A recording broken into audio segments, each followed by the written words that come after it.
Bernie H is in the house. There's God is great, Lockin 99. God is great, Bernie. God is great, Lockin, Bernie H. Looks fine, Don.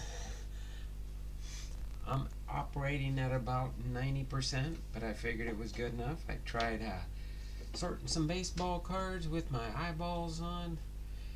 I'm lost without my eyeballs.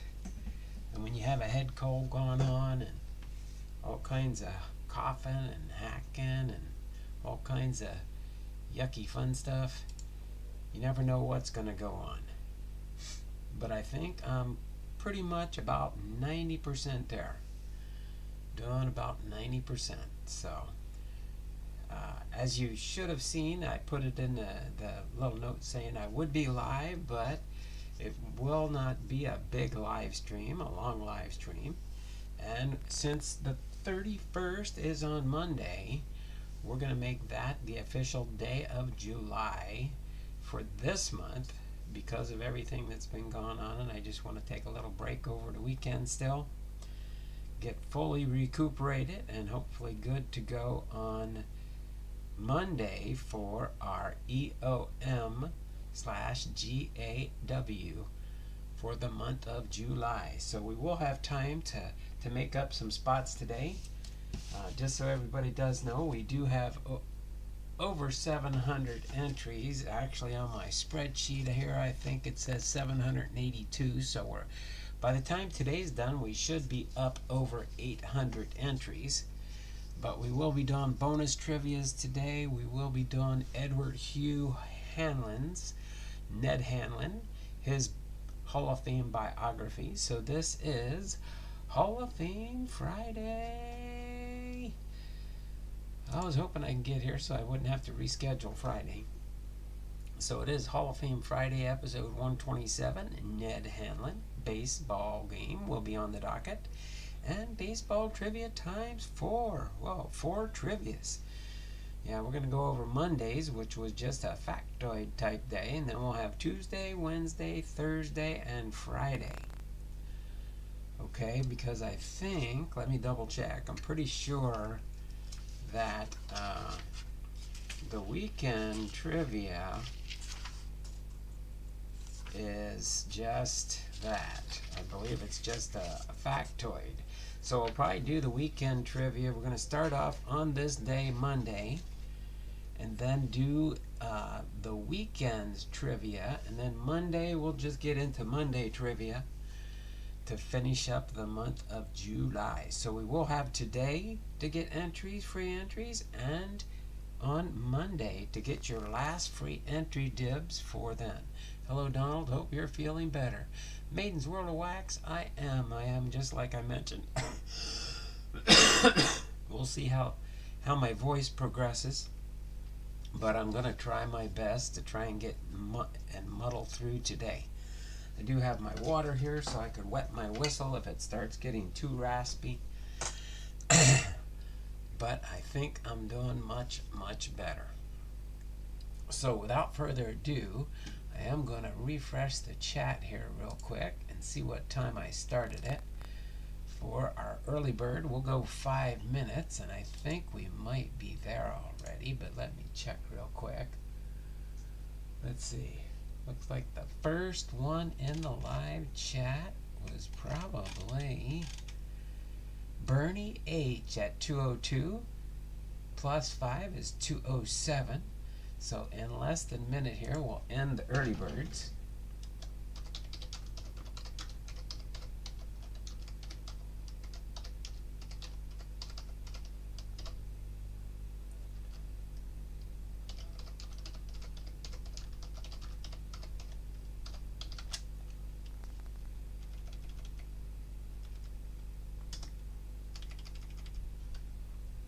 And we do have 207, so I just put it in there at 207. That marks and ends the early birds.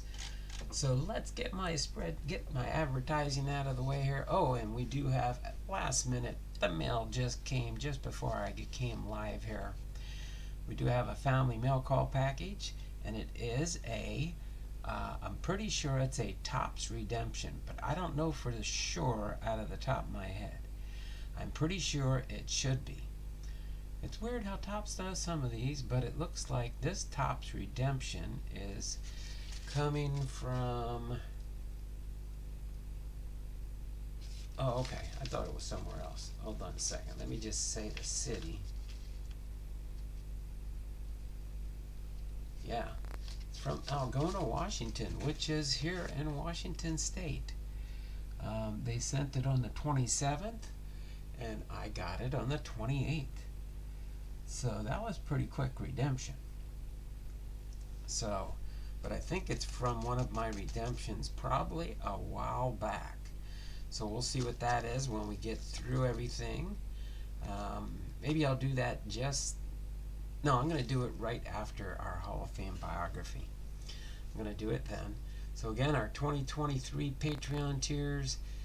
One thing I was able to do the last couple days was to try and do some sorting for my team sorts. And I have been sorting up a storm. I've got all kinds of archive boxes by teams set up. And for those that remember my picture I showed last week of my sorting boxes, my 6 5,000 count boxes, that shows how I sort my baseball cards by team lots or by team sorting. I have 6 5,000 count boxes.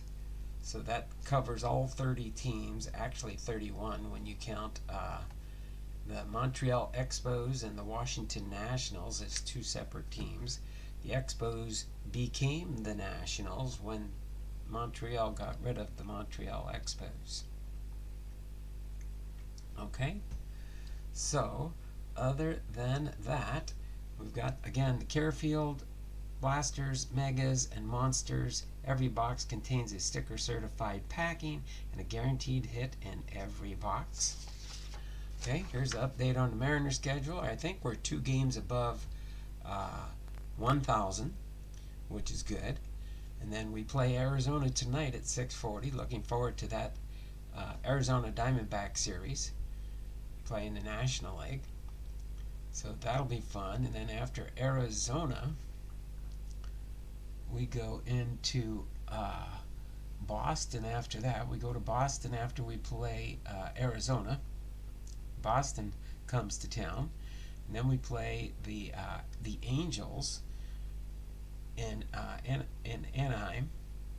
And then we come back and play San Diego and Baltimore here at home. And then we play Kansas City, Houston, and Chicago White Sox on the road. And then we come back again at the end of August and play Kansas City and Oakland. Going into August, then we go with the New York Mets and through the rest of the schedule. We'll leave that as that. So I've got this set up for today, and I'll just use one of these other columns down here for Monday, since that's how I originally did up the closing week for my schedule of funness on the channel. So we will do that. So let's get everybody logged in for the early birds to see what you get for points today. Okay, and again, our super chat giveaway has not grown any. Sometimes you can get super chats when you're not even live. People can send you a super chat during watching a video or anything like that these days. So, but let's get in here. We start off with Bernie H up here first. Bernie H, you're up here with a 1+. Hopefully you all are having a great day and get ready for a great weekend. We're preparing. We had one of our church members pass away earlier in July. We're having his memorial service with his family tomorrow in our church, so we're busy doing that. I was hoping I was well enough that we can, we've been preparing some stuff. So there we go for Bernie H. Then we got God is Great. God is Great with a 1+. Then we have Lockin 99. Lockin 90. I think Jason. I think your package is supposed to be here tomorrow. I was kind of hoping it would have got here early, but then I was supposed to get my package maybe by 12:45, but then when I seen who the mailman was, it's a substitute, so it wasn't our regular mailman. Or he might have, he would have been here a lot earlier. Some of the packages that came in were for my wife. So Locka 99, God is great, God is great. Bernie H, God is great. There's one. Dragon Fan Tim is not here as usual. So let me get Dragon Fan Tim in here with a 1+. Again, we'll be doing some bonus trivias here today and stuff. When we get rid of the preliminary stuff, then we'll do the Hall of Fame biography. So after this, we'll do our baseball game. Alright? Then we'll do our trivia. Then we'll do our Hall of Fame Friday. And then we'll do our family mail call package and see what redemption I got here. I'm pretty sure it's just one card, but I could be wrong. I do not know for sure. It's got me a little confused. But I didn't go to the top site to try and figure it out. Okay, Dragon Fan, Bernie H, Lockin 99, glad you're feeling so do they send you some stuff for the new Hall of Fame class after the ceremony?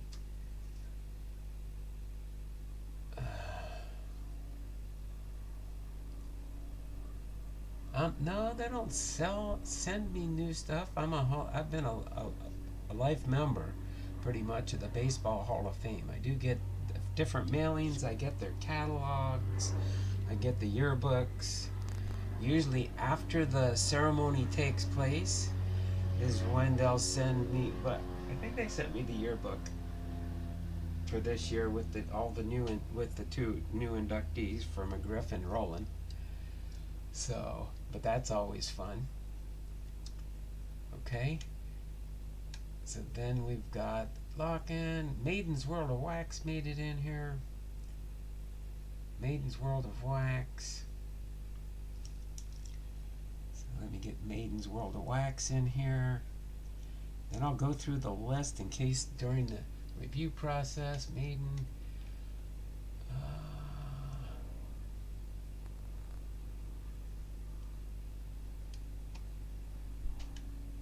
Yeah, since they changed to the new 2 to 5 day tracking, updates are a bit sparse. Oh yeah, I think I know what you're talking about now. Oh, Big Ray's ball cards. So we got 1, 2, 3, 4, 5, 6. Looks like we have 2 full innings today. Alright. Let me do a refresh real quick. Alright, so let me go through my list. Tell me if I missed anybody in the chat there, and I'll double check in case I missed anybody. I got Bernie H. These are the 6 early birds I've got accounted for in the chat. Bernie H, Big Ray, Dragon Fan Tim, God is Great, Locka 99, and Maiden's World of Wax. Did I miss anybody? Okay, Carl Erskine got the Lifetime Achievement Award. Not sure that counts as being a Hall of Famer. Carl Erskine got the Lifetime Achievement Award. Yeah, that's probably something different than Hall of Fame related. So I don't know if Erskine's still in the running, or at any time, I think any veterans and older,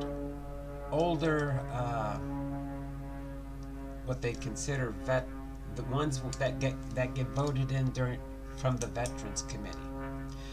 They got a couple different committees that vote from time to time to add new people into the Hall of Fame. But I'm pretty sure the Lifetime Achievement Award is just a separate award that the Baseball Hall of Fame awards people. But I don't believe that Erskine has been added into the Hall of Fame yet. Okay, so did I miss anybody? I don't believe I did, because nobody's responding here. Okay, so we're gonna our first first inning will be Bernie H, followed by Big Ray, followed by Dragon Fan Tim. And then our second inning will be God is Great, Lockin 99, and Maiden's World of Wax. Okay, that'll be our entrance for today's baseball game. So we'll be going two full innings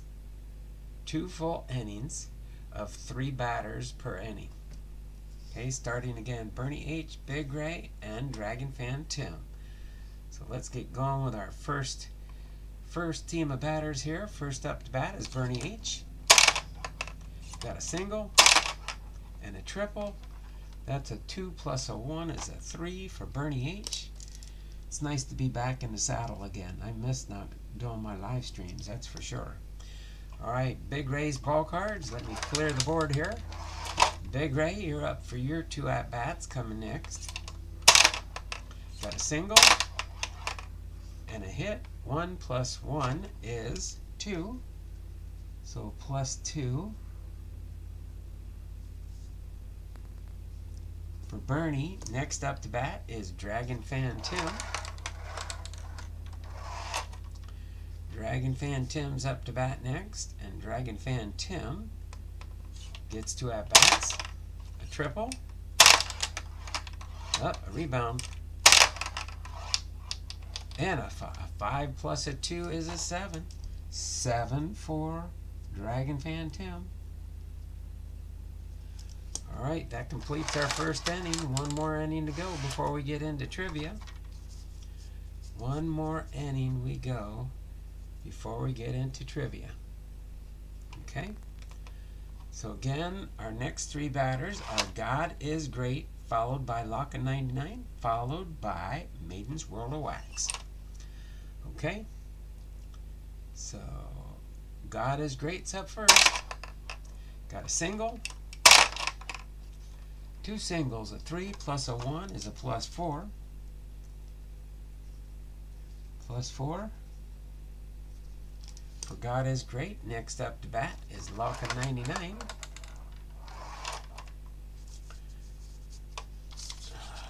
That's why the little tag was, so I gotta fix that next. So next up to bat is Lockin 99 with his 2 at-bats. There's a triple. A triple knocked out and went down to a 3. A 3 plus a 2 is a 5, so plus 5 for Lockin 99. Alright, and our last batter for the baseball game in the bottom of the second inning is Maiden's World of Wax. Maiden's World of Wax with his 2 at-bats. A single. 2 singles for 3 plus 3 is 6. Plus 6 for Maiden's World of Wax. Alright, so the first part of our festivities for the beginning of the stream is done now. Go ahead and clear this in case we get any super chats coming in. Again, at any time during the stream you can do a super chat. We'll take a training time out, bring out the baseball game. Get your bell ringing. That's bell. This is my bell right here. This is my bell ringing bell. Ding, ding, ding, ding. Super chat bell. Alright. I haven't been hearing it much lately. I have to make my own silent dings. Otherwise, my wife will say, "Did you get a donation today? Thought I heard that bell ringing upstairs." I said, well, it don't happen too often, but sometimes it does. Alright, let's see, I'm going to scooch this over here for now. Move this over here. Bring out my trivia clipboard. And we're going to read through the birthdays that we missed this week, as we do each day. So, of course, today's non-trivia question, the first one is on this day, on July 24th, 2023. The baseball birthdays were Tommy McCarthy, Barry Bonds, Joe Oliver, and Jack Clements. Yes, you can hear the airport because I got the window open because it's not real hot today. But on July 24th, 1983, the Royals trailed the Yankees 4-3 with 2 outs and 1 on in the top of the ninth. George Brett plastered a Goose Gossage fastball far past the 353-foot sign at right. Umpire Tim McClellan heard the manager Billy Martins citing Rule 1.10c. The bat handle for not more than 18 inches from its end may be covered or treated with any material or substance. Since Brett bars had tar 24 inches from the knob, McClellan called him out, and Brett burst out of the dugout screaming KC protested the game. And eventually League President Lee McPhail said Brett had broken the rule, but the homer stood. So the game was suspended. On August 18th, it was finished, as Dan Quisenberry got 3 outs and recorded the save for the Royals. Again, that took place on July 24th, 1983. Interesting on this day in baseball. All right, so there's one answer for this next trivia coming up. Whoever gets it first. Training timeout. Training timeout.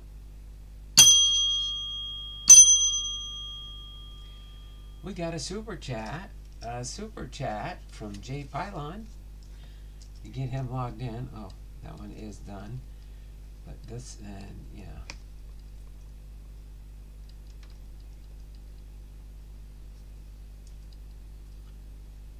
Thanks, Jay.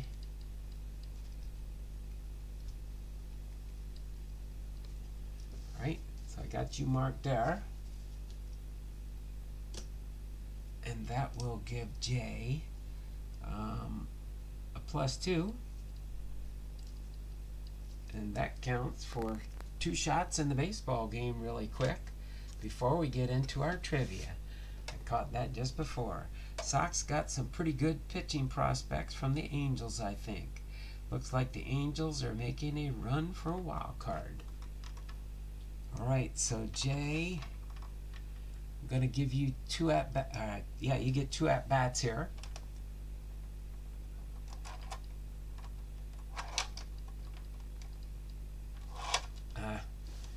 Okay, so Jay gets 2 at-bats for his $2 super chat. Got a hit and a triple. You got 2 plus 1 is 3.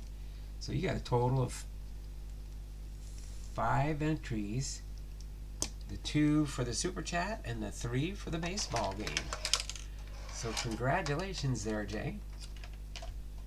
That's how quick you can get 5 more entries into our baseball game. Into the baseball game and also into the super chat wheel. So I think you are now in the lead now. 2, 4, 6, 8 plus 1 is 9. You've got 9 entries there, Jay, and you're leading the pack. You're the only one that has entered the super chat giveaway so far. Might take us a while before we get to the threshold that I need to. I do have a reserve. Once that reserve's met, then we will go ahead and have the drawing for the super chat giveaway. Okay, so for now we're going to go back to the trivia, and everybody that's in the chat is eligible for the trivia. So famous firsts. Okay, I'm going to go through our birthdays for Tuesday, the 25th of July, and then I will read through the, and then I'll say,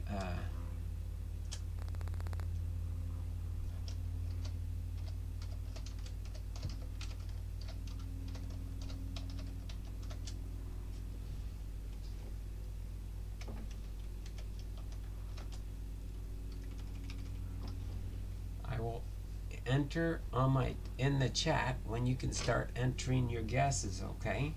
Remember, early guesses before I type it in the chat will not be even considered. Okay, it has to be after I enter in the chat, start trivia guessing.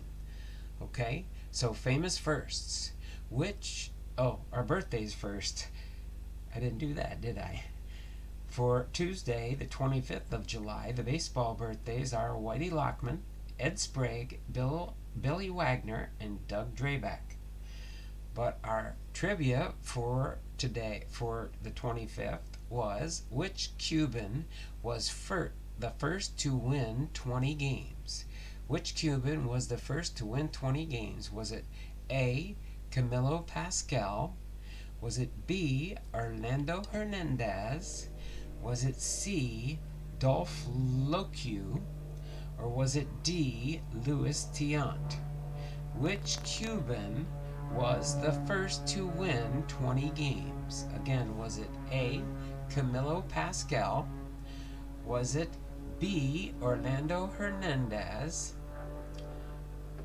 Was it C, Dolph Loque? Or was it D, Luis Tiant?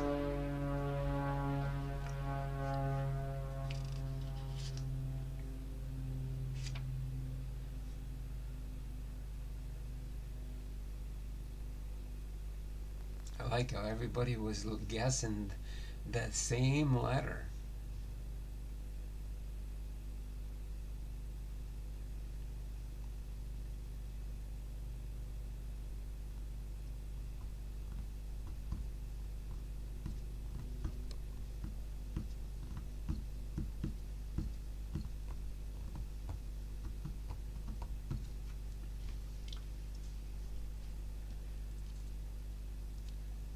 Thought somebody might have figured it out by now.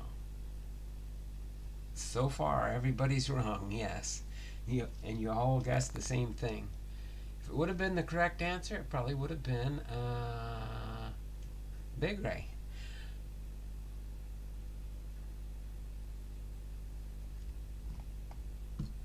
Bernie H. took his off. Big Ray's ball cards with C is the correct answer. So Big Ray got a +1 for our first trivia. Okay, which Cuban was the first to win 20 games? It was C, Dolph Loque. C, Dolph Loque at 5'7", a righty with chiseled features and an intense bearing. Loque finished 27-8 with the Reds in 1923, leading the National League with a 1.93 ERA, when the league average was 3.99. 10 years later, wrapping up his career with the Giants, he won a game in the 1933 series victory against the Senators. Loque had also played on the Reds in the 1919 series against the White Sox, now known as the Black Sox, for losing on purpose. So there you go. Congratulations there, Big Ray, on winning that trivia. Okay, the next one will be easier, so I won't even put an end on it. Whoever guesses it correctly first will get the entry. All right, so baseball and culture. All right, so the baseball birthdays for Wednesday, July 26th, 2023 were Hoyt Wilhelm, Sam Jones, Norm Seaburn, and Ellis Kinder. It says baseball and culture, and it will be a true or false. No player besides Scott Hatteberg hit a homer in the A's 20th consecutive win in 2002. Again, true or false. No player besides Scott Hatteberg hit a homer in the A's 20th consecutive win in 2002. Again, whoever answers true or false correct first wins. Big Ray's ball card said false, and he is correct. So Big Ray, you get another correct trivia answer. And again, it says, true or false? No player besides Scott Hatberg hit a homer in the A's 20th consecutive win in 2002. The answer was false. In the season immortalized with the Michael Lewis book Moneyball and the Art of Winning an Unfair Game, and then the film Moneyball, first baseman John Mabry hit one in the second inning on September 4th. The A's raced to an 11-0 lead after 3 innings of Network Associates Coliseum. But the pitching faltered and the Royals tied the game 11-11 in the ninth. Then Hatberg, pinch hitting for the left fielder Eric Burns, with 1 out in the bottom of the ninth, drilled a 1-0 pitch over the right center field fence for a 12-11 victory. I was dead by then.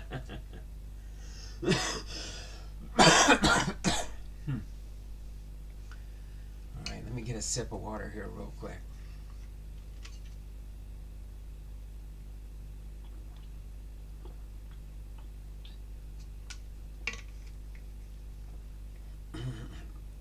Must have witnessed that too. All right. So for yesterday, July 27, 2023, our baseball birthdays for yesterday were Joe Tinker, Leo DeRocher, Ray Boone, and Alex Rodriguez. So it was Alex Rodriguez's birthday yesterday. All right. So team history.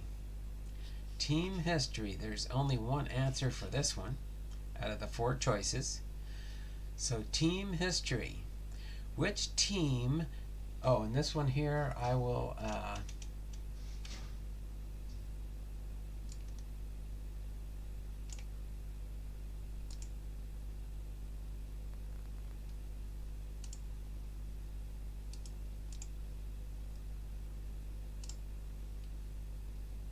tell you when to start guessing in the chat, okay? Which team never had a losing season? Which team never had a losing season? Was it A, the Boston Braves, B, the Brooklyn Dodgers, C, the New York Giants, D, the Milwaukee Braves? After the second time through, I'll hit enter on my computer, and that's when you can start guessing. Which team never had a losing season? Was it A, the Boston Braves, B, the Brooklyn Dodgers, C, the New York Giants, and D, the Milwaukee Braves? Commence your guessing.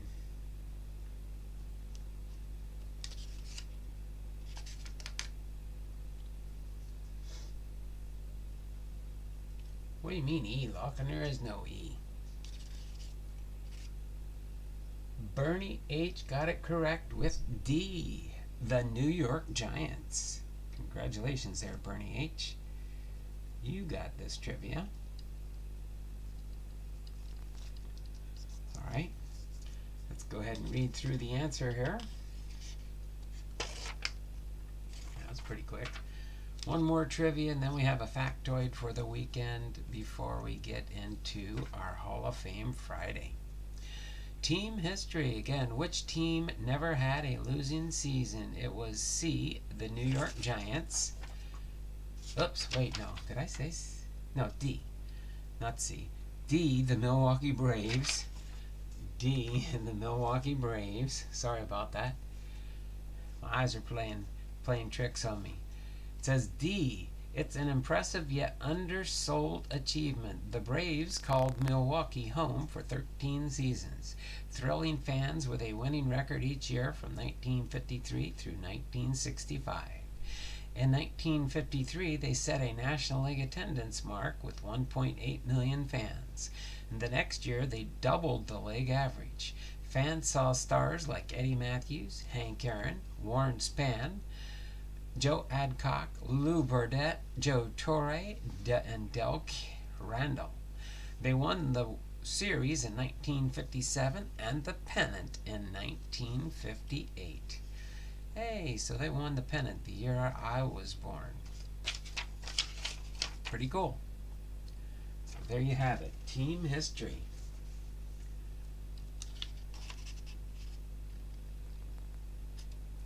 Okay. So, let me do a refresh real quick here.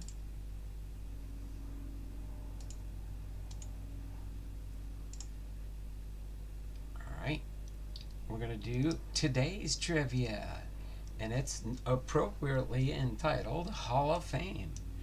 Hall of Fame. So our birthdays for today, Friday, July 28th, are Vida Blue, Freddie Fitzsimmons, Carmelo Martinez, and Duke Esper.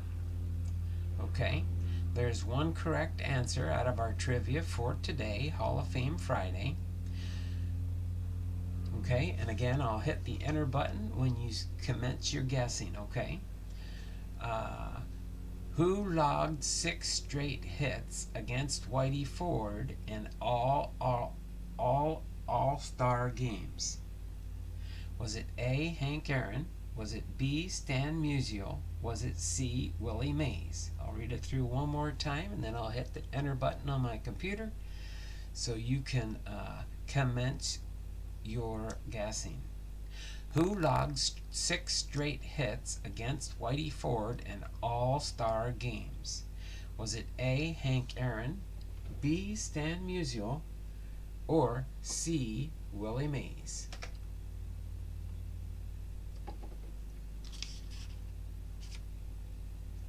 Okay.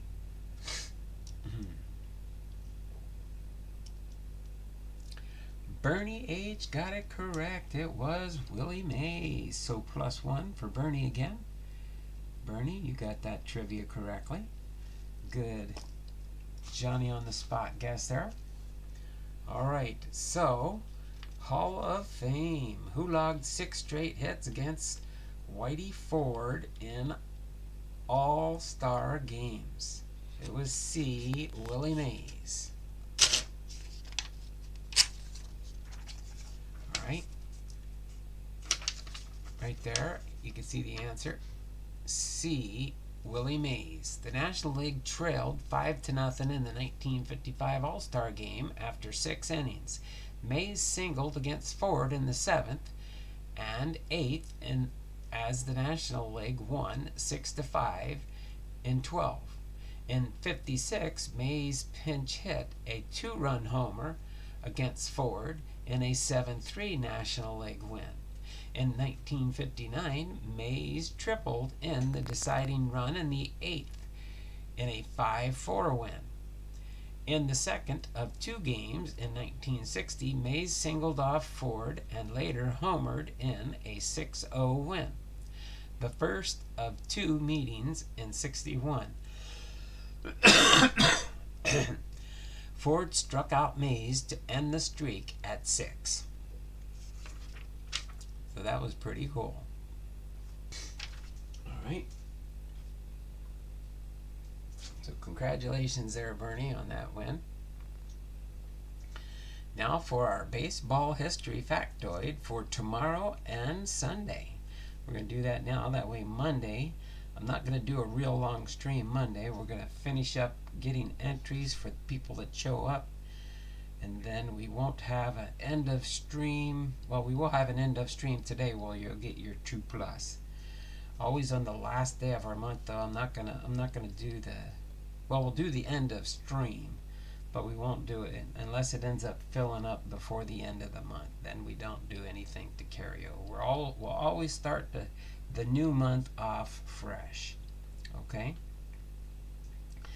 So our baseball birthdays for Saturday, July 29th, is Felix Mantilla, Don Wirt, Greg Minton, and Chad Billingsley. And then our Sunday birthdays for July 30th, this Sunday, are Casey Stengel, Gus Triandos, Joe Nuxhall, and Jim Spencer. For our Sunday, July 23rd. But for baseball history for this weekend is on April 25th, 1957, baseball adopted a rule allowing umpires to award a double play if runners are judged to have been intentionally hit by ground balls. Intentionally hit by On April 20th, in a game between the Cincinnati Redlegs and the Milwaukee Braves, Redlegs second baseman Johnny Temple had allowed Gus Bell's grounder to hit him. Temple was out, but Bell reached first. The next day, the Redlegs had runners on first and second with one out. Don Hoke on second again avoided a twin killing by letting himself be hit by Wally Post's grounder. Hoke was out at third, but Bell and Post were safe at first and second. So an interesting factoid for sure. I wasn't aware of that one. All right. So we will have, again, a trivia for Monday. And it will be Hall of Fame related. Okay? So let's see. We've got all that now. We've got the entry. We got the baseball game done. We got the trivia done. We're going to go into our Hall of Fame time now. I'm going to set this off to the side till the end of stream. I'm just going to bring this down here so I'll have it close by. This is our Hall of Fame. I'll read the placard on the postcard before we get into his full-fledged biography here for today. Edward Hugh Hanlon, commonly known as Ned Hanlon. He played for Pittsburgh, the Pittsburgh Pirates, in the National League from 1889 to 1891. Then they switched to the Pittsburgh with the Pacific League. I think that was the National League and then the Pacific League back in the day in 1890. Played for Baltimore in the National League 1892 to 1898. Played for Brooklyn 1899 to 1905, and then for Cincinnati in the National League 1906 to 1907. Was the manager of 5 pennant-winning teams, with Baltimore and Brooklyn employing innovative tactics such as hit and run, squeeze, and Baltimore chop. 4 of his players, McGraw, Robinson, Jennings, and Huggins, themselves became Hall of Fame managers. Also headed baseball's rules committee, a speedy outfielder with Detroit during his playing days. So that was pretty interesting. I don't know much about Ned Hanlon, but he is a Hall of Famer. Inducted in 1996 through the probably through the Veterans Committee or something. There we go. There's Ned Hanlon. And we will now get into Ned Hanlon's biography. Hope everybody's doing good out there. I'm doing pretty good considering. First day back in the saddle.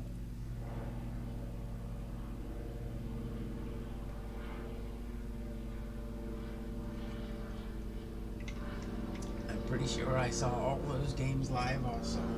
Probably they're Big Ray. Alright.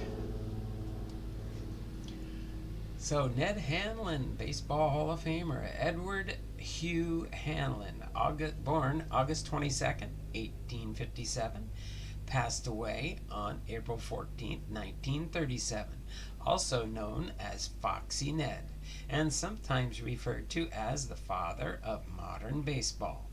He was an American professional baseball player and manager whose career spanned from 1876 to 1914. He was posthumously inducted into the Baseball Hall of Fame in 1996 by the Veterans Committee.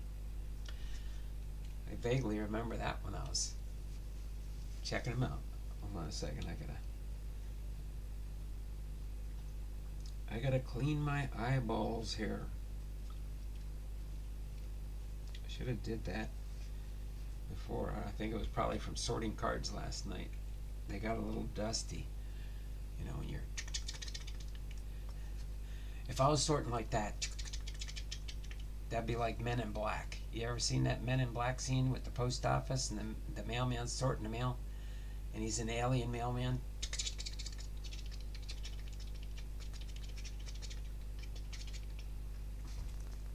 That's what I would. That you could say that's what I look like when I'm sorting my team sorts. No, I don't sort them that fast. You kidding? I have to do it. It's surprising how many Hall of Famer cards I've not caught the first time I put those 5,000 boxes together. Whenever I would get cards from going to garage sales and different things like that, and the one time I went and got, I can't remember how many boxes of cards I got from this one guy. He got it from a storage unit. Probably cherry picked out some of the stuff he wanted, but I've still been finding good stuff in those boxes.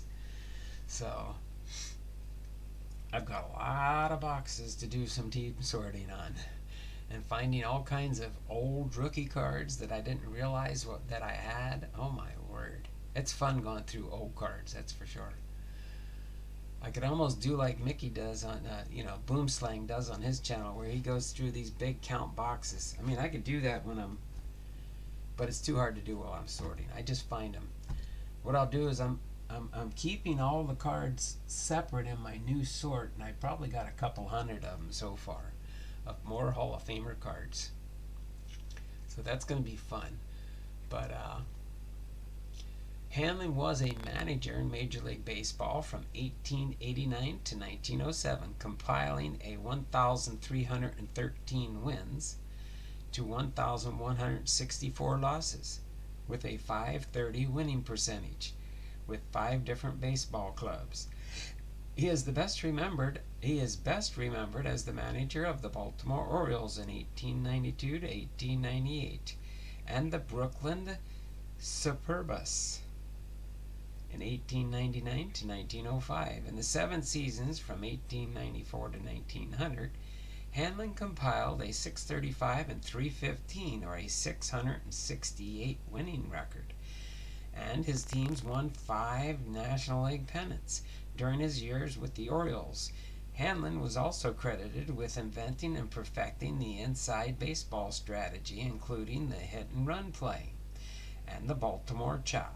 In 1899, he became the second manager in baseball history to win 100 games in a season, doing so after Brooklyn won 101 games to win the National League pennant. The following year, he won his National League pennant with Brooklyn in his 5th in 7 seasons.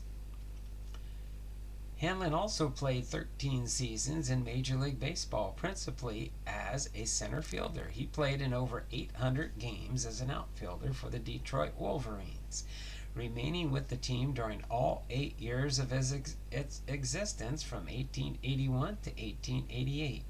He compiled a career-high batting average of .260 and an on-base percentage of .325 with 930 runs scored and 1,317 hits. Although stolen base records are not available for the early portion of his playing career, Hanlon stole 329 bases and an average of 55 per year in his last 6 years as a full-time player. As far as early life, Hanlon was born in 1857 in Montville, Connecticut.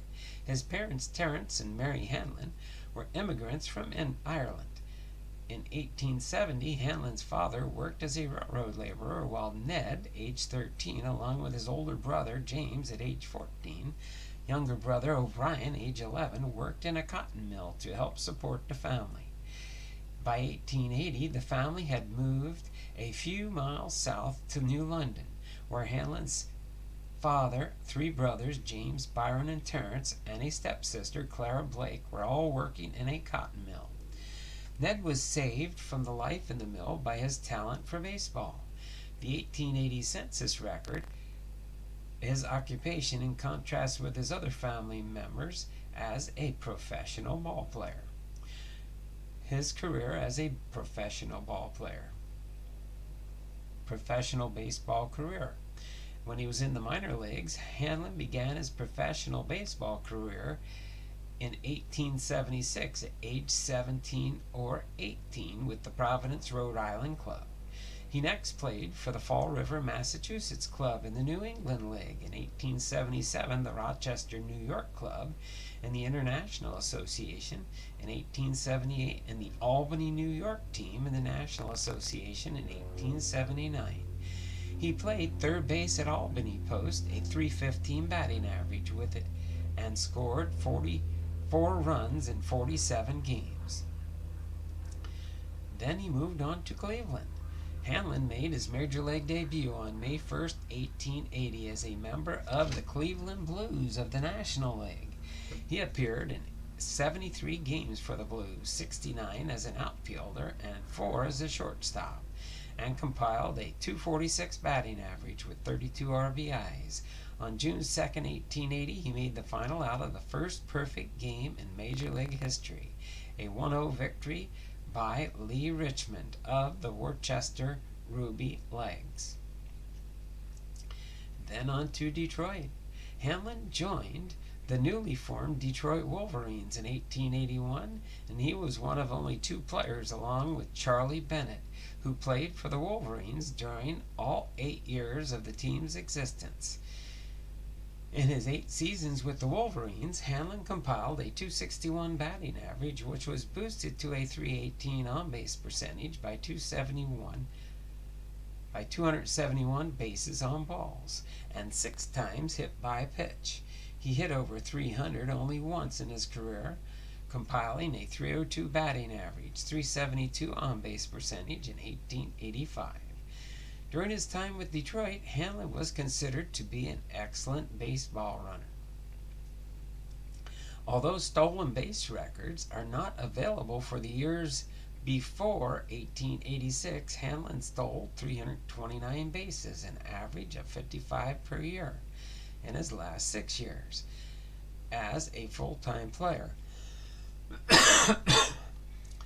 His base running prowess is also evidenced by his scoring 623 runs on only 879 hits for the Wolverines. The Sporting News called him a wonderful base runner and a spark plug. In October 1885, the Sporting Life wrote that it was a striking illustration of Ned Hanlon's daring and speed. For the 2 years, Buck Ewing has never once succeeded in throwing him out second on a steal. And Buck is one of the best throwers in the league. Hanlon had an excellent range in center field, leading the league in outfield putouts in 1882 and 1884, and ranking among the league leaders every year from 1882 to 1887. He also led the league in double plays turned from the outfield in 1882 with 8 and 1883 with 6, and ranked among the leading outfielders in range factor 5 times in 1882 to 1887. Excuse me. Let me get a drink of water here.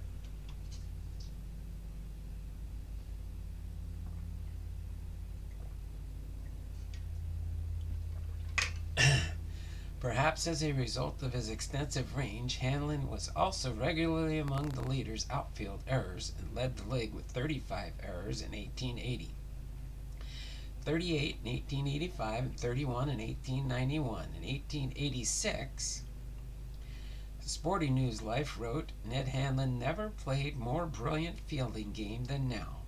It is doubtful if any other fielder ever did, either. Decades later, Sporting News opined that Hanlon was one of the greatest ground coverers the game ever had. In 1888, the Wolverines finished in 5th place with a 68-63 record, and the team folded in October 1888, and Hanlon was sold to the Pittsburgh Alleghenies.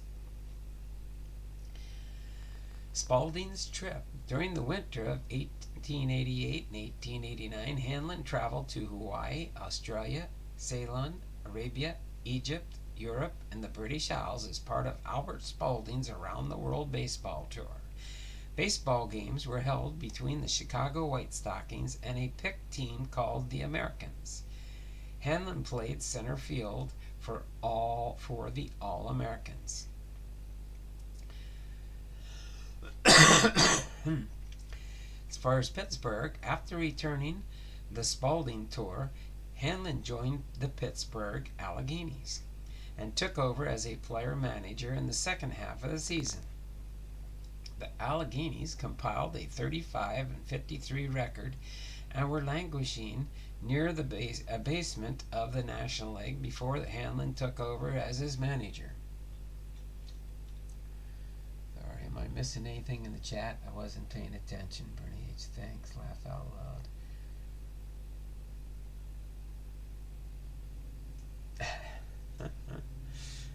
All right. Let me just do this so I remember. Refresh the chat so I know where I left off. All right. As a player, Hanlon compiled a .239 batting average, .326 on-base percentage, scored 81 runs, and stole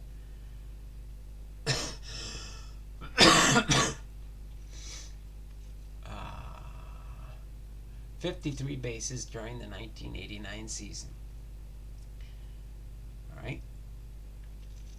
The Players' League folded after one season, though Hanlon was credited with working harder than anyone else to make the league a success. One account published late in 1890 stated, "I want to say, gentlemen, that you can talk of the loyalty of a Ward, a Ewing, a Keefe, and so on, but give me Ned Hanlon above everybody else, and he stands today as a hero of the Players' League. He is the only player in the league that has held to the contract he signed. Not a penny he received for his work this season, although he has played better ball than ever before." Then on to Baltimore. A rough start. Hanlon began an 1892 season with Pittsburgh, but he strained a tendon in his right leg in practice before the first game and did not appear in any games.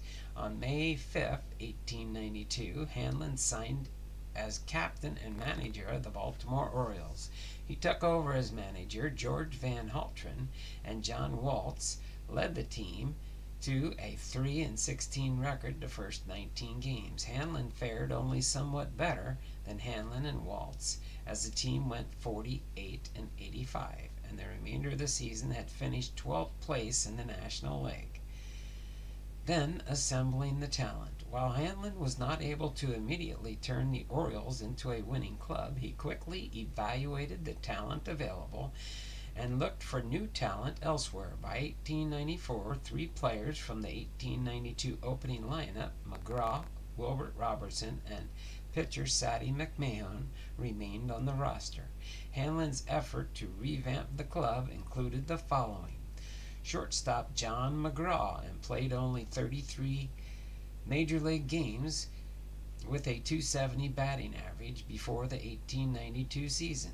Catcher Wilbert Robinson with the Orioles when Hanlon arrived, but had compiled a .216 batting average in 6 prior seasons.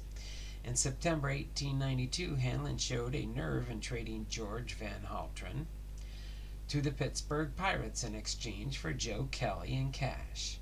Van Haltren was the Orioles' best hitter, a veteran who had compiled a .324 batting average from 1889 to 1891. Prior to the 1893 season, Hanlon purchased infielder Heine Reitz from the San Francisco Metropolitans California League for $300. Reitz had compiled a .243 batting average for San Francisco in 1892, but blossomed with Hanlon's Orioles. He led the National League second baseman in fielding percentage 3 times and led the National League in defensive wins above replacement in 1897. placed fourth in the category in 1894 and led the National League with 31 triples and hit .303 in 1894. In June of 1893, Hanlon acquired shortstop Hugh Jennings in exchange for Tim O'Rourke in a trade with the Louisville Colonels. O'Rourke had been a consistent .300 hitter before the trade, but never hit above .282 after the trade. Jennings had compiled a .242 average with Louisville in 3 seasons before the trade. In August 1893, Hanlon purchased outfielder Steve Brody from the St. Louis Browns for a price reported to be between $800 and $2,500. Brody became a key player in the Orioles' pennant-winning clubs, batting .366 in 1894 and .348 in 1895.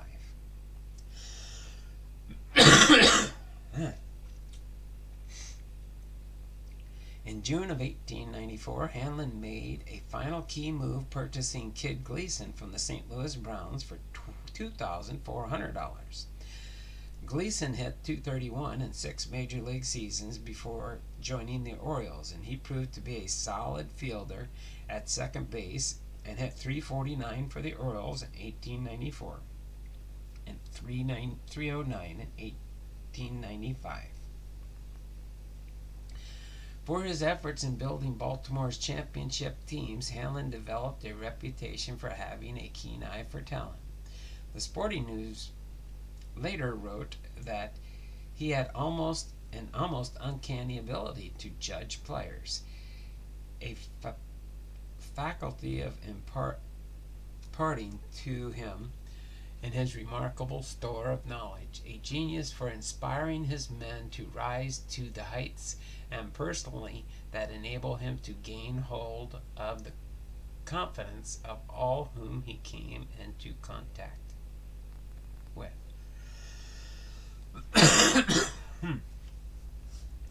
Hey, we're doing pretty good. Looks like we just made it into double digits. And our thumbs up. Thummies up, thummies up, thummies up for me. Let me see where we are in the stream here. No, not that one. Oh, where'd that number go? Oh, it's down there. Did I make that small?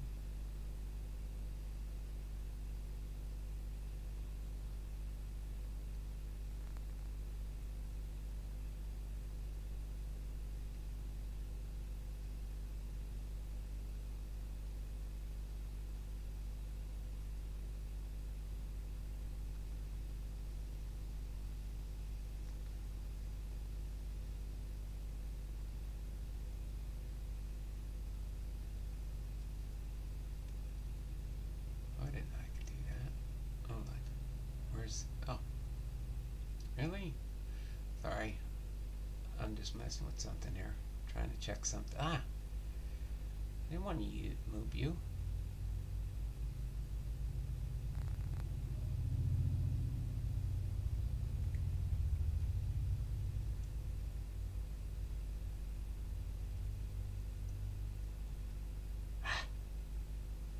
I gotta stop messing with this. I have to fix it another time. Let me get a sip of water before we finish things up here. Almost done. Oh, wow.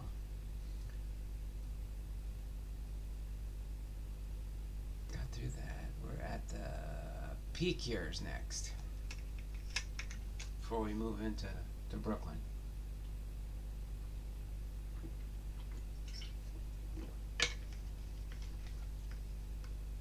Oh, wow. Look at that. 11 thumbs up. Good thing I mentioned it. Somebody else forgot to do their thumbie up. As far as his peak years, by 1894, the Orioles had a lineup with future Hall of Famers at 6 positions. Robinson at catcher, Brothers at first, Jennings at shortstop, McGraw at third, and Keeler and Kelly in the outfield. The team compiled an 89-39, .695 record and won the first of what would be 3 consecutive National League pennants. As far as inside baseball, during the years in Baltimore, Hanlon became known as Foxy Ned and was credited with inventing a new strategy that came to be known as inside baseball.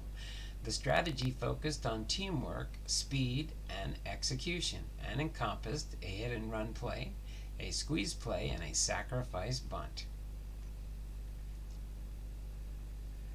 The double steal, and the Baltimore chop. The Sporting News wrote that Hanlon's introduction and perfection of inside baseball had initiated and brought their highest points of efficiency and hit and run, bunt, sacrifice, chop hit, and base running, always doing the unexpected. A writer in the Baltimore Sun noted it occurred to Hanlon that the run gained by strategy counted as a big run gained by slugging, according to an evolved offensive technique that made baseball into something of an art.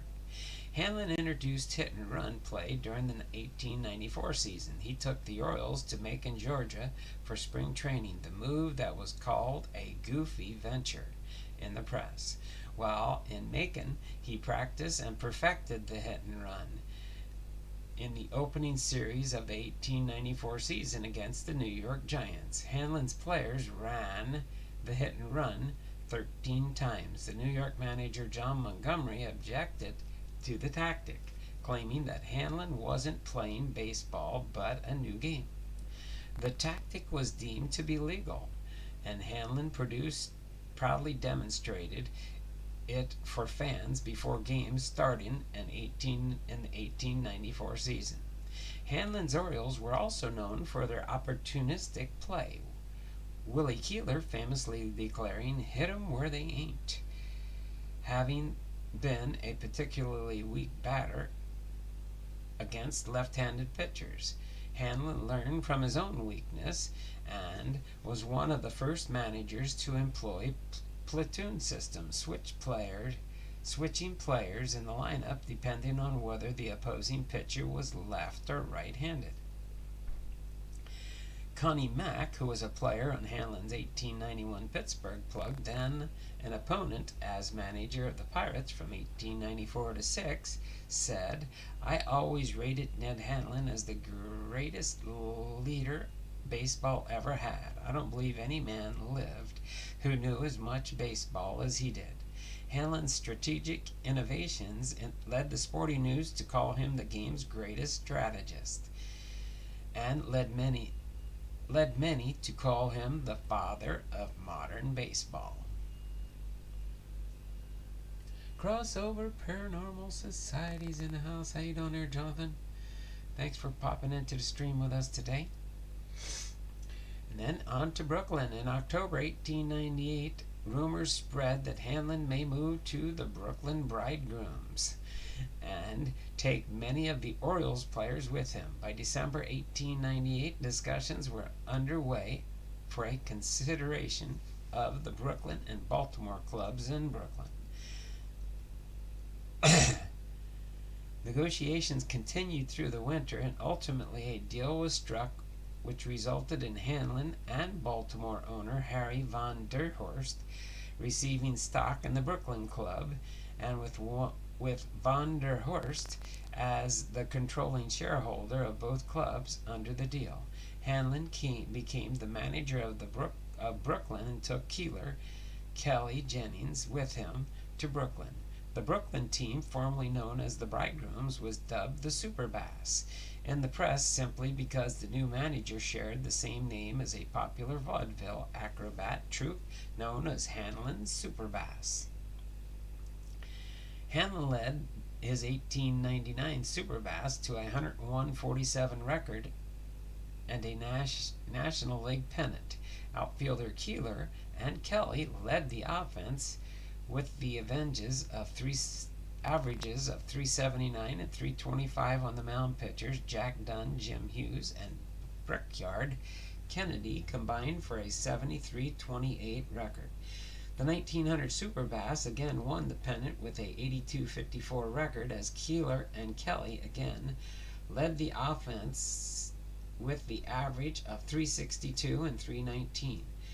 Joe McGinty, later inducted into the Hall of Fame, was acquired from the Orioles in March of 1900 and led the pitching staff with a 28-8 record.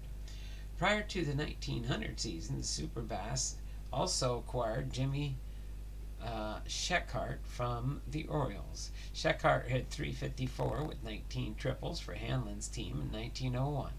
The Superbass was finished the 1901 season placed with a 79-57 .581 record. In 1902, Keeler hit .333, but no other player on the Brooklyn team hit above .280. The Superbass again finished the season in third place with a 75-63 record. By 1903, Keeler was gone and Brooklyn dropped to fifth place with a 70-66 record. In 1904 and 5, Hanlon was left with the team that lacked a single 300 hitter. The 1904 team dropped to sixth place with a 56-97 record, and the 1905 team finished in last place with a 48-104 record. On to Cincinnati. In December 1905, Hanlon signed a contract to manage the Cincinnati Reds during the 1906 season for $8,000 salary. Hanlon was reunited with Joe Kelly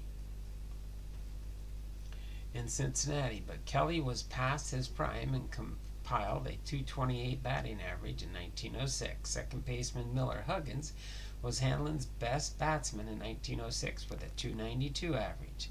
The Reds finished the 1906 season in sixth place with a 64-87 record. The following season, the Reds again finished the sixth place, again lacked 300 hitter, and compiled a 66-87 record. After the 1907 season, Hanlon retired from managing. Baltimore Orioles minor leagues. The National League Baltimore Orioles franchise folded after the 1899 season, leaving Baltimore without a professional baseball club. An American League version of the Orioles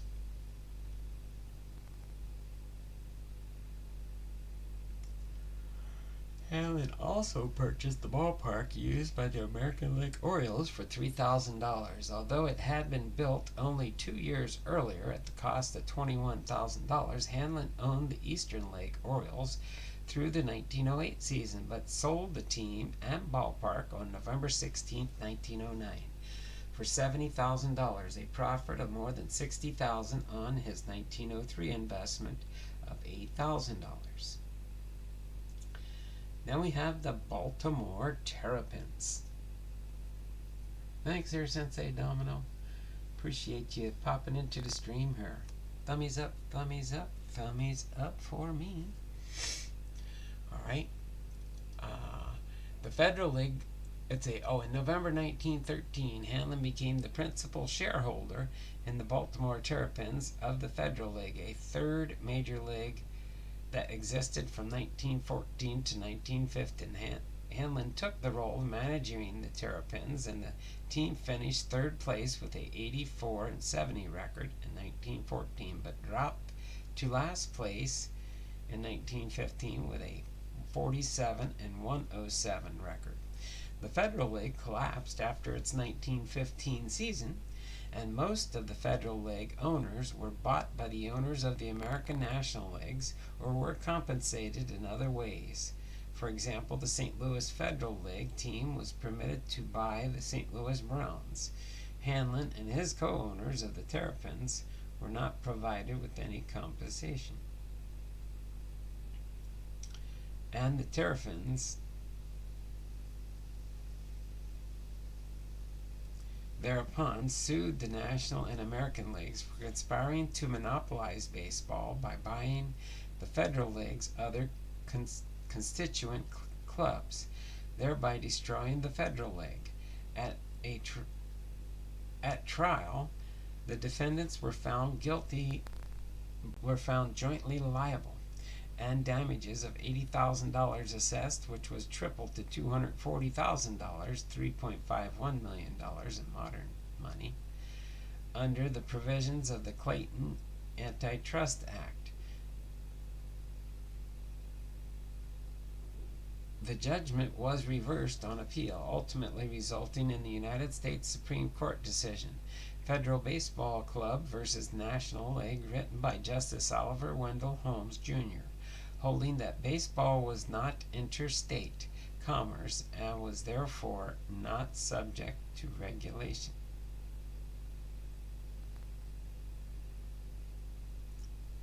Including antitrust regulation by the federal government. The case decided in 1922 is the basis upon which Baseball Club versus the National League, written by Justice Oliver Wendell Holmes, Jr., holding that the baseball was not an interstate commerce and that there was not subject to regulation, including antitrust regulation by the federal government. The case decided in 1922, is the basis which baseball, unlike any other sport, still claims exemption from federal antitrust laws. As far as the Baseball Hall of Fame, we're almost done here. At the time of Hanlon's death on April 1937, the Baseball Hall of Fame had not inducted any managers. However, the Sporting News observed at the time that when the Hall was ready to begin inducting game's leading managers, Hanlon's place would be assured based on accomplishments that he had left an indelible imprint on the annals of the game. Yet even when the Hall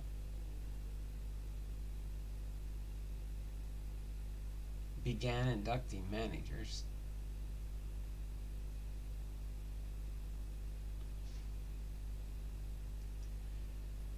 although he was named to the Hall's honor rolls of baseball in 1946, Hanlon was not without naysayers who questioned his contributions to the championship teams in Baltimore and Brooklyn. Some opined that the credit for the 5 pennants rests entirely with his Hall of Fame players: John McGraw, Joe Kelly, Hughie Jennings, Willie Keeler. In fact, Hanlon had a .304, .441, .408 winning record in the portion of his career when he did not have Willie Keeler on his teams. One prominent critic was Sam Crawford, who was interviewed in the 60s, long after Hanlon and most of his colleagues had been deceased, for Lawrence Ritter's book, The Glory of Their Times. Although Crawford never played for Hanlon and did not become a major league starter until 1900, Crawford made the following claim: Ned Hanlon used to manage that Baltimore club, but those old versions, or old veterans,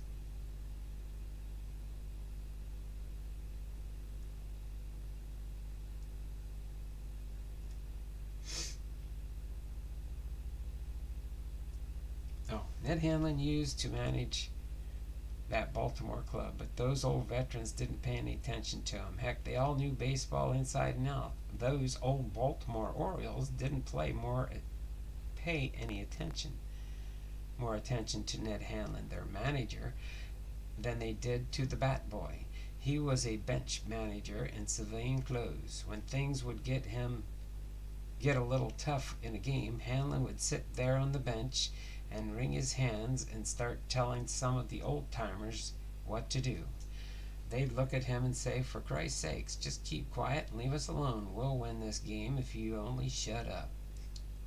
In 1995, John Stedman of the Baltimore Sun published an article arguing Hanlon's induction.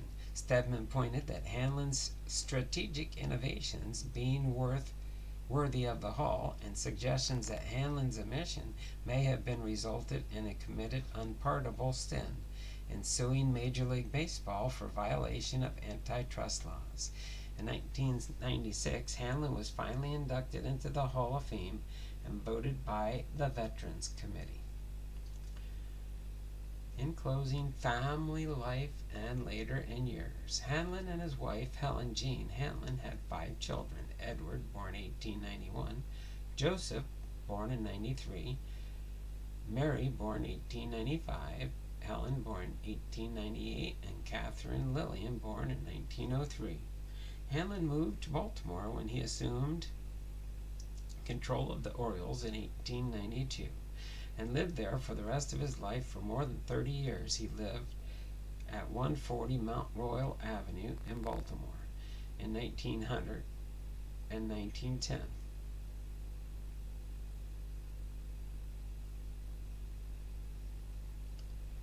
Hanlon also had 2 Irish women working as live-in servants.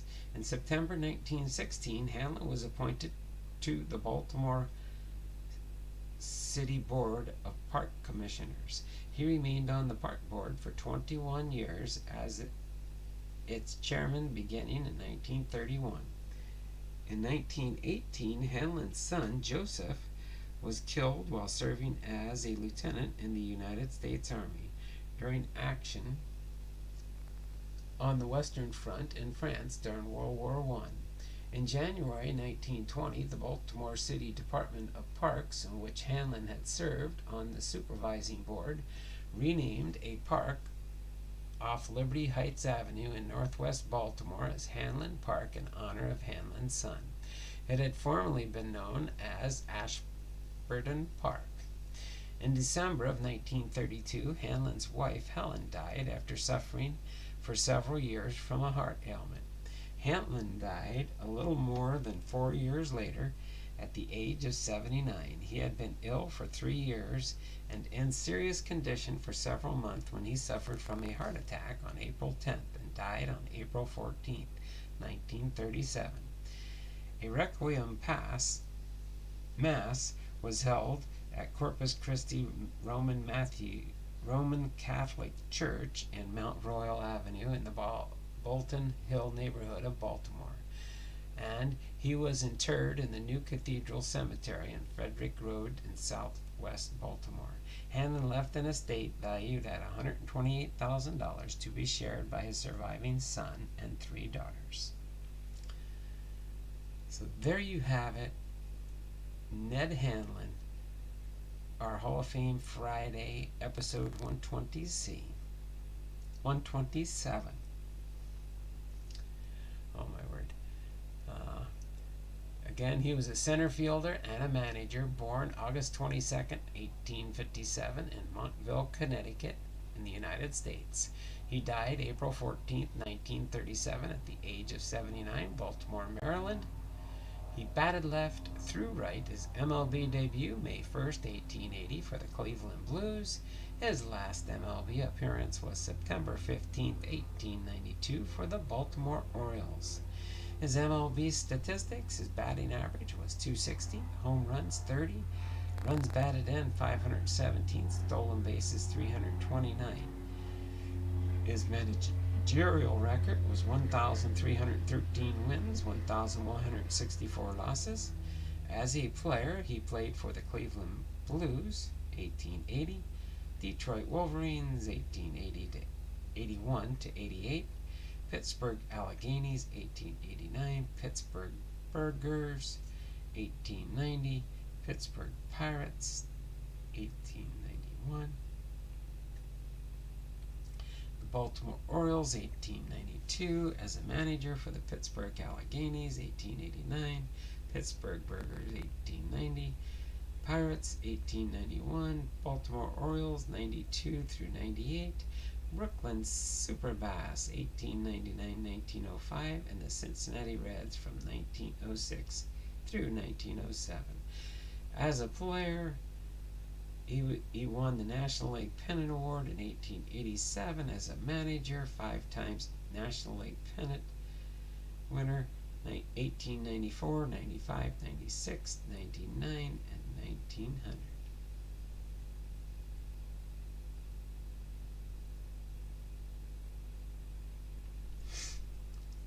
Again, he was a member of the National Baseball Hall of Fame, inducted in 1996, and his election method was the Veterans Committee. So there you have it. Episode 127. Ned Hanlon, our Hall of Fame Friday inductee. So that means our next one, next week after Hanlon, is William Harridge. William Harridge will be our next one. Monday I'll have his postcard up for the week. It will be William Harridge will be our next Hall of Fame inductee for next week. In case you're wondering. Slide that back on my original master list.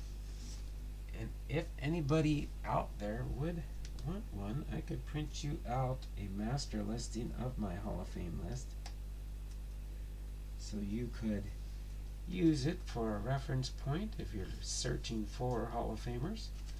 Just let me know and I could add a copy in with a package I might send to you or something like that. Or I could just put it in an envelope, put a postage stamp on it, mail it up to you. Alright, let me get back to our content at hand here. We're going to open up my only family mail package I got here today, and we'll end. Where are we at? We're almost at an hour and a half. That's pretty good for getting back in the saddle again here, I think. Let's see. I'm going to move this out of the way. Move this out of the way.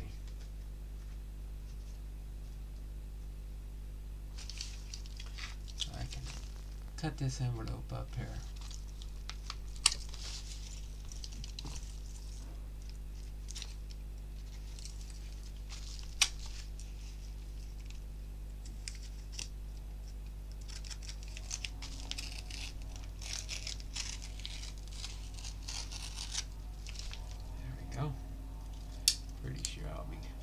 Doing good there. Doing that way. Alright. They got it in a, good. They got it an envelope in an envelope. So that took care of that. That's all that was in there. Put that right there. How did they put this one in here? There we go. They didn't tape it or anything, they just closed it up in here. And again, like I mentioned earlier, this should be a Topps redemption.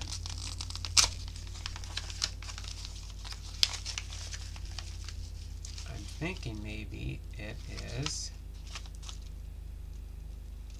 Ooh, I don't know. Yeah, it's a Topps redemption. Oh, is this Torkelson? No, Gunnar Henderson. Oh, that's right. That's that redemption I got from 2023.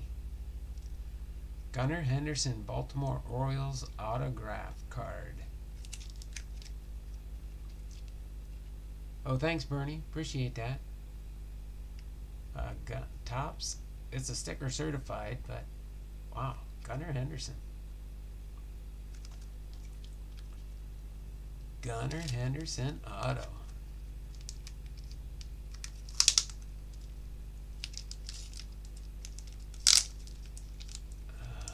I'll have to go into my redemption box and see when I sent this one in. Oh wow, they even protect it with a bonus top loader. Thank you there, Topps. I like it when you guys give me extra supplies.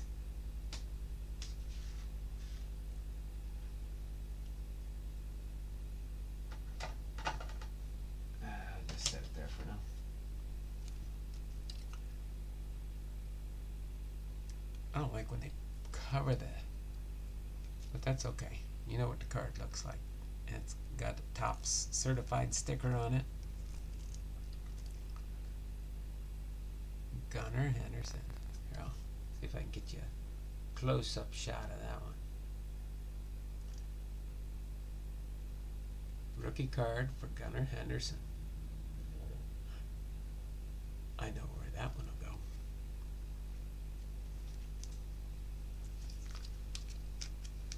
Let me set this back in the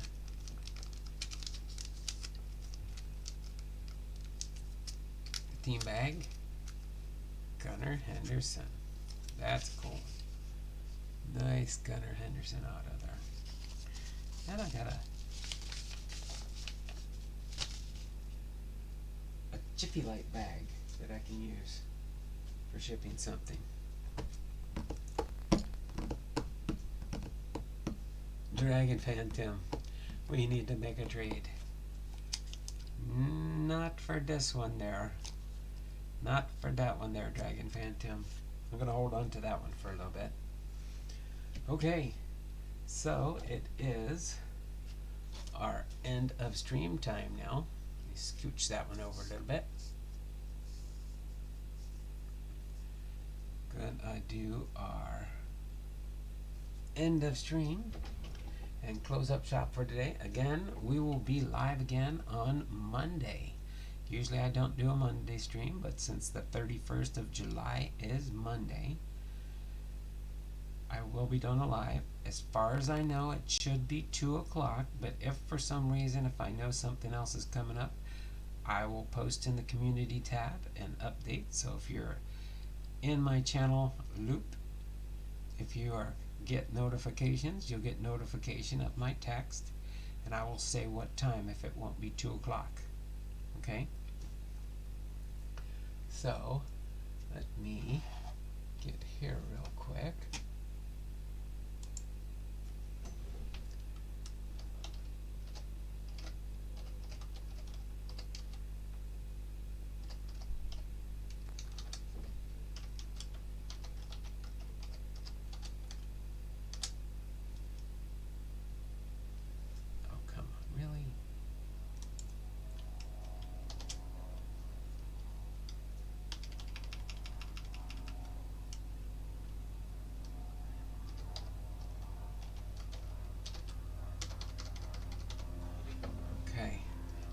This ready here.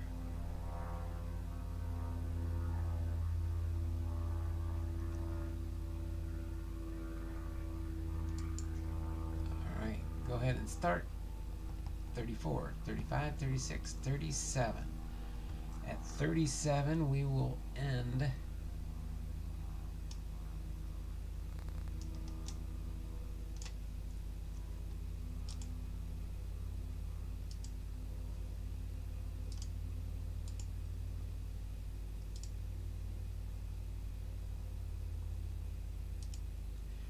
I'll log everybody in.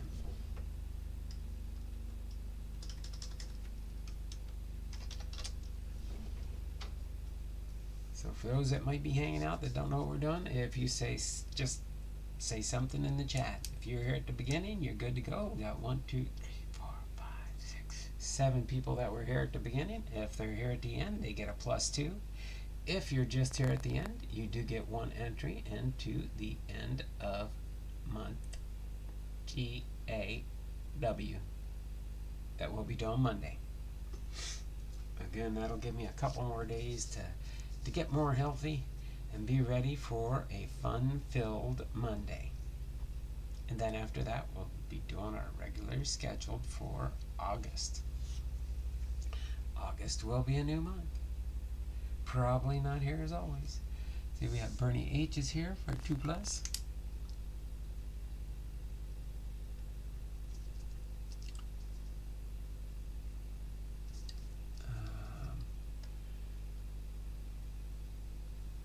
And then Sensei Domino's here for 1. Dragon Fan Tim is probably not here for 2. Alright.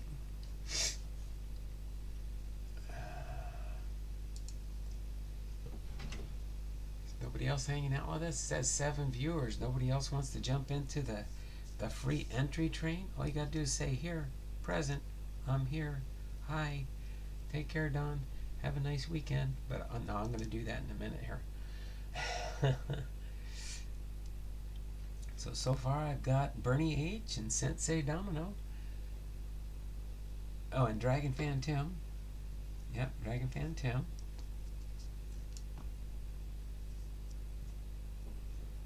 All right, I guess nobody else wanted in on the action there.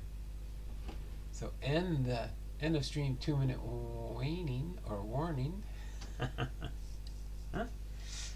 All right, so like to take this time at the end of stream now to say thanks for Bernie H being in here, Big Ray being in here, Dragon Fan being in here, God is Great for being in here, Jay Pylon for being in here and his $2 super chat, Login99 for being in here, Maiden's World of Wax for being in here, and Sensei Domino. Not seeing many trade rumors for the Mariners. Oh, nope. I don't think we're doing anything new outside of bringing with our roster expansion, bringing up a few from the minors to give them some fill-in time in the games if needed. Sometimes to give some players a break. Have a great evening, Donald. Another great stream as always. Thanks there, Bernie H. Appreciate that. Lockin99, thanks for being in here. Appreciate that too. So you all take care. It's been fun on my first day back from being sick, but we muddled and made it through it. We did good. Have a great weekend all. Yeah, Sensei Domino, Bernie H, Lockin99, Dragon Fan Tim, Big Ray, Maiden's World of Wax, everybody that's been in here. Appreciate every one of you. This has been Donald Blondall, Hall of Fame Friday, episode 127, Ned Hanlon, baseball game trivia ×4, and like I always say when I close my streams, it's not just words, but be blessed. Y'all take care. Have a wonderful and blessed day. And we will see you somewhere, sometime in the streams over this weekend. But we will see you on Monday, 2 p.m. Pacific Standard Time for our EOM/GAW extravaganza. Until then, take care. Have a wonderful and blessed